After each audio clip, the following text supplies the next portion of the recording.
नमस्कार दोस्तों, आप सभी का स्टडी डिलाइट चैनल पर एक बार फिर से हार्दिक स्वागत है। आज के इस वीडियो में हम लोग बिहार टीचर के लिए जीएस के प्रैक्टिस सेट को देखेंगे। साथियों, बिहार शिक्षक भर्ती के द्वितीय चरण की जो शॉर्ट नोटिफिकेशन है वो बीपीएससी द्वारा जारी कर दिया गया है।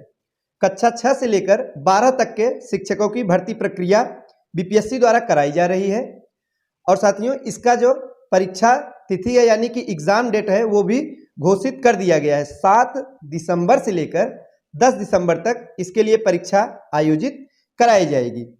तो इसमें एक कॉमन पेपर है जो कि 40 प्रश्न उसमें पूछे जाएंगे और साथियों इसमें जीएस के भी प्रश्न पूछे जाएंगे। तो आज हम लोग जीएस के प्रश्नों के लिए आज से प्रैक्टिस सेट शुरू करने जा रहे हैं और यह पहला प्रैक्टिस सेट है जो कि आपकी परीक्षा के लिए बेहद महत्वपूर्ण प्रश्नों का संकलन है। चलिए शुरुआत करते हैं पहले प्रश्न से। और आज का हमारा पहला प्रश्न है कि प्राचीन पुरातात्विक स्थल कालीबंगन किस राज्य में स्थित है। तो हड़प्पा सभ्यता का एक स्थल है, नाम है कालीबंगन। ये कहाँ पे स्थित है, किस राज्य में स्थित है? तो राजस्थान में। याद रखिएगा साथियों, राजस्थान में कालीबंगन जो प्राचीन पुरा स्थल है, कहीं कहीं आपको कालीबंगा भी देखने को मिलेगा। तो ये राजस्थान में स्थित है।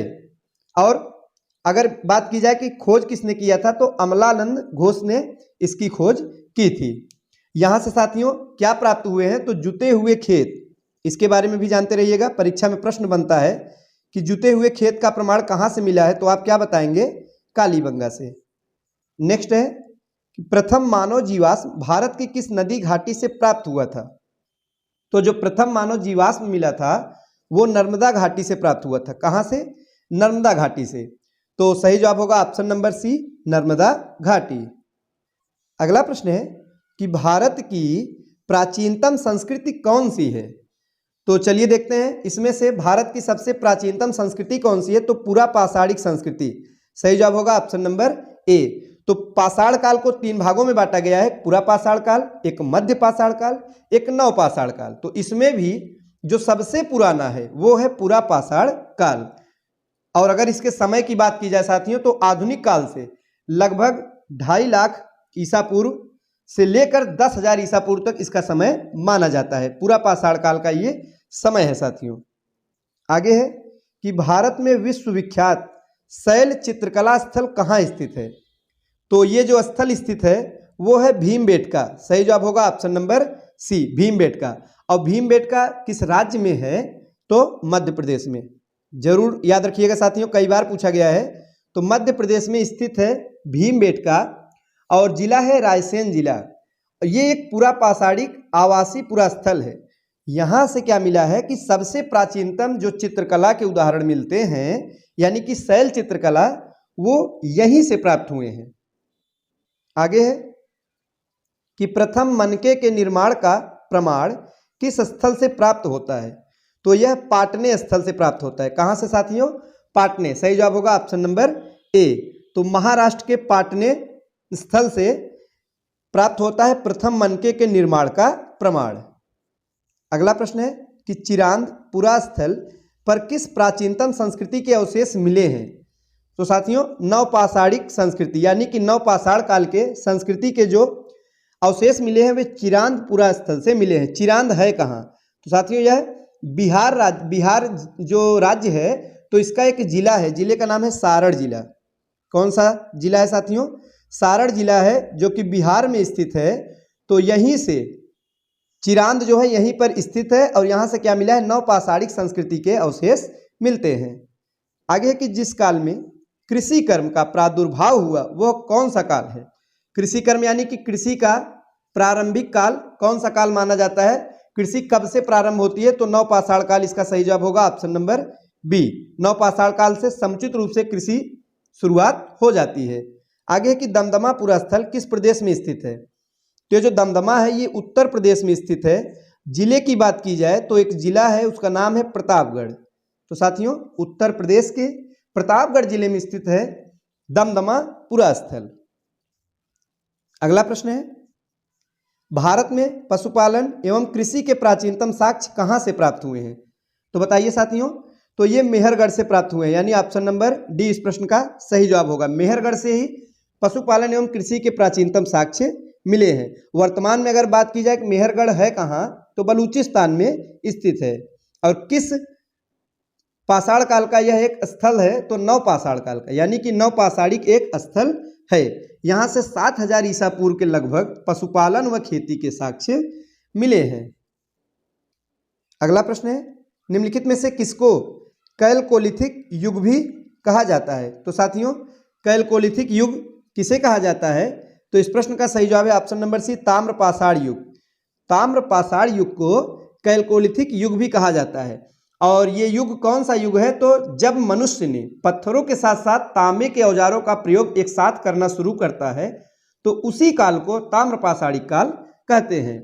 और सबसे पहले मानव ने किस धातु का प्रयोग किया था, इसके बारे में भी जानते रहिएगा। तो तांबा धातु है। तो तांबा का ही प्रयोग सर्वप्रथम मानव द्वारा किया गया था। आगे है कि इस समय मोहनजोदड़ो किस देश में है? साथियों, जो मोहनजोदड़ो पुरा स्थल है, अगर वर्तमान समय की बात की जाए तो किस देश में स्थित है? तो पाकिस्तान में। इस समय कहाँ है? पाकिस्तान में सिंध प्रांत के एक जिला है लरकाना जिला, तो यहीं पर सिंधु नदी के दाहिने तट पर स्थित है मोहनजोदड़ो। और मोहनजोदड़ो का शाब्दिक अर्थ क्या है? कभी कोई परीक्षा में प्रश्न पूछता है तो मृतकों का टीला, जानते रहिएगा साथियों। मोहनजोदड़ो का शाब्दिक अर्थ होता है मृतकों का टीला, मुहेजुडेरो, यानी कि मृतकों का टीला। अगला प्रश्न है, निम्न कथनों में से कौन सा कथन सही है? तो कुल 5 कथन दिए गए, हमें बताना है कि इनमें से कौन कौन से कथन सही है। पहला है कि हड़प्पा का उत्खनन 1921 में किया गया था, बिल्कुल सही है। 1921 ईस्वी में सर जॉन मार्शल के निर्देशन में किसने साथियों? दयाराम साहनी ने उत्खनन कार्य कराया था, दयाराम साहनी, पहला कथन सही है। दूसरा है वर्तमान में हड़प्पा जो स्थल है पाकिस्तान में स्थित है, ये भी सही है। हड़प्पा कहाँ पे है? वर्तमान में मांटगोमरी जिला है पाकिस्तान का, वहीं पर स्थित है। तीसरा है कि हड़प्पा ब्यास नदी के किनारे था, ये गलत है, हड़प्पा रावी नदी के किनारे था। हड़प्पा के उत्खननकर्ता RD बनर्जी, ये भी गलत है। पांचवा है छत्रवाला ताम्र रथ हड़प्पा से मिला, ये भी गलत है। सही कौन कौन सा है? पहला और दूसरा। तो हमारा विकल्प क्या होगा? ऑप्शन नंबर ए, यानी कि केवल 1 और 2 बिल्कुल सही जवाब होंगे।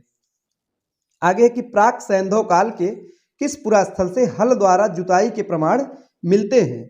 तो साथियों, यह कालीबंगा से मिलता है, सही जवाब हो जाएगा ऑप्शन नंबर ए। कहाँ पे स्थित है? तो अभी हमने पहले ही प्रश्न में इसके बारे में चर्चा किया था, राजस्थान में स्थित है। और एक नदी है घग्गर नदी, कौन सी नदी है साथियों? घग्गर नदी के तट पर ही स्थित था कालीबंगा। नेक्स्ट है कि हड़प्पी संस्कृति, जिसे सैंधव संस्कृति के नाम से भी जानते हैं, इसके उपकरण किस धातु से निर्मित थे? तो जो हड़प्पा काल के साथियों उपकरण प्राप्त होते हैं वे तांबे या कांसा से निर्मित थे, सही जवाब होगा ऑप्शन नंबर सी। साथियों, तांबे के भी उपकरण मिले हैं, साथ ही साथ कांसे के भी प्राप्त हुए हैं। आगे है कि सिंधु घाटी सभ्यता की प्रकृति कैसी थी? तो कहने का तात्पर्य यह है कि ये सभ्यता कैसी थी, क्या ग्रामीण थी या नगरी थी या कबीलाई थी, कैसी सभ्यता थी? तो एक नगरीय सभ्यता थी, यानी कि शहरी सभ्यता थी साथियों। सिंधु घाटी सभ्यता एक जो है समुचित ढंग से बसी हुई नगरीय अथवा शहरी सभ्यता कह सकते हैं। तो यह प्रथम नगरीय सभ्यता थी, सही जवाब होगा ऑप्शन नंबर ए। वहीं अगर आर्यों की बात की जाए, यानी वैदिक सभ्यता के बारे में जब हम पढ़ते हैं, तो वो एक नगरीय सभ्यता न होकर ग्रामीण सभ्यता थी। आगे कि निम्न में से किस हड़प्पाकालीन स्थल से हल का टेराकोटा प्राप्त हुआ? तो हल का टेराकोटा यह बनावली से प्राप्त हुआ है, ऑप्शन नंबर बी सही जवाब होगा। बनावली कहाँ है साथियों? हरियाणा में, याद रखिएगा। हरियाणा में एक जिला है हिसार जिला, तो हिसार जिले में स्थित है। और यहाँ से साथियों दुर्ग तथा निचला नगर इसका अलग अलग न होकर एक ही प्राचीर से घिरे थे। अगला प्रश्न है, निम्नलिखित में से कौन सा एक हड़प्पा का बंदरगाह है? महत्वपूर्ण प्रश्न है सिंधु घाटी सभ्यता से। तो इस बंदरगाह के बारे में कई बार प्रश्न बना है। तो लोथल जो है सिंधु घाटी सभ्यता का बंदरगाह है। कभी कभी क्या होता है कि बंदरगाह न देकर आपसे पत्तन नगर पूछा जाएगा। क्या पूछा जाएगा? कि सिंधु घाटी सभ्यता का पत्तन नगर कौन सा था? तो आप कंफ्यूज नहीं होना है साथियों, आपको चाहे बंदरगाह पूछे चाहे पत्तन नगर पूछे, दोनों का अर्थ एक ही है। जवाब आपका एक ही होगा, लोथल। किस नदी के किनारे? भोगवा नदी के तट पर स्थित था। अगला प्रश्न है कि सिंधु सभ्यता से संबंधित पुरातात्विक जो स्थल है लोथल, किस नदी के निकट स्थित है, यानी कि तट पे स्थित है, हमें बताना है।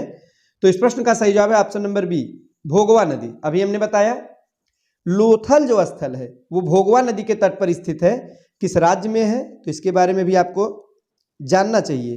तो उस राज्य का नाम है गुजरात। लोथल भोगवा नदी के तट पर स्थित है, गुजरात में है। अगला प्रश्न कि हड़प्पा में एक उन्नत जल प्रबंधन प्रणाली का पता कहां से चलता है।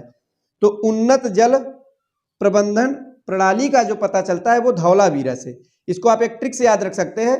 जल यानी पानी से क्या होता है साथियों, धौला यानी धुलाई की जाती है।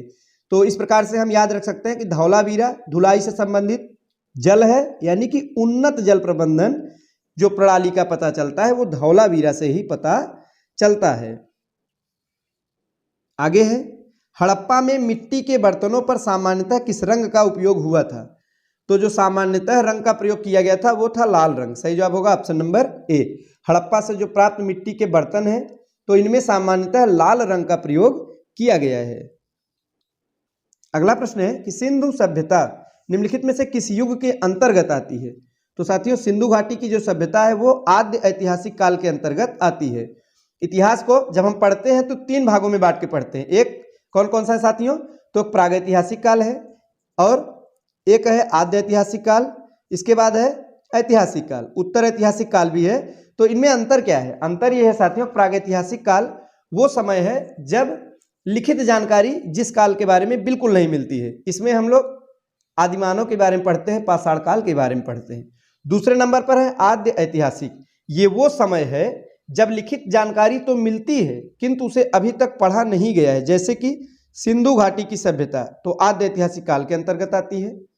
वहीं अगर ऐतिहासिक काल के बारे में बात की जाए तो ये वो समय है जब लिखित जानकारी भी मिलती है और पढ़ा भी गया है। तो साथियों तीनों के बारे में आप लोग अंतर जरूर जानते रहिएगा। तो प्रागैतिहासिक मतलब लिखा नहीं गया है, आद्य ऐतिहासिक लिखा गया है किंतु पढ़ा नहीं गया है, ऐतिहासिक में लिखा भी गया है और पढ़ा भी गया है। तो सिंधु सभ्यता किसके अंतर्गत आ जाएगा, आद्य ऐतिहासिक काल के अंतर्गत। नेक्स्ट है कि सिंधु घाटी के लोग कैसे थे, बताइए साथियों, क्या वे शाकाहारी थे या मांसाहारी थे या दोनों थे, किस प्रकार के थे। सही जवाब होगा ऑप्शन नंबर सी, शाकाहारी और मांसाहारी दोनों थे। सिंधु घाटी सभ्यता के जो लोग थे वो शाकाहारी और मांसाहारी दोनों थे। आगे है कि चन्हूदड़ो, ये एक हड़प्पा संस्कृति से संबंधित स्थल है जो कि स्थित है, यानी कहाँ स्थित है ये हमें बताना है। तो सिंध में, सिंध कहाँ, पाकिस्तान में। चन्हूदड़ो वर्तमान में पाकिस्तान के सिंध प्रांत में स्थित है। किस नदी के किनारे साथियों, तो सिंधु नदी के तट पर स्थित है। तो यहाँ से जो मेकअप सामग्री है, लिपस्टिक आदि ये सब मिला है। इसके साथ ही साथ अलंकृत ईंट भी यहीं से प्राप्त हुए हैं। तो साथियों ये थे आज के महत्वपूर्ण प्रश्न। वीडियो अच्छा लगा तो लाइक करें। मिलते हैं अगले वीडियो में कुछ नए नए प्रश्नों के साथ। तो आज के लिए बस इतना ही। धन्यवाद।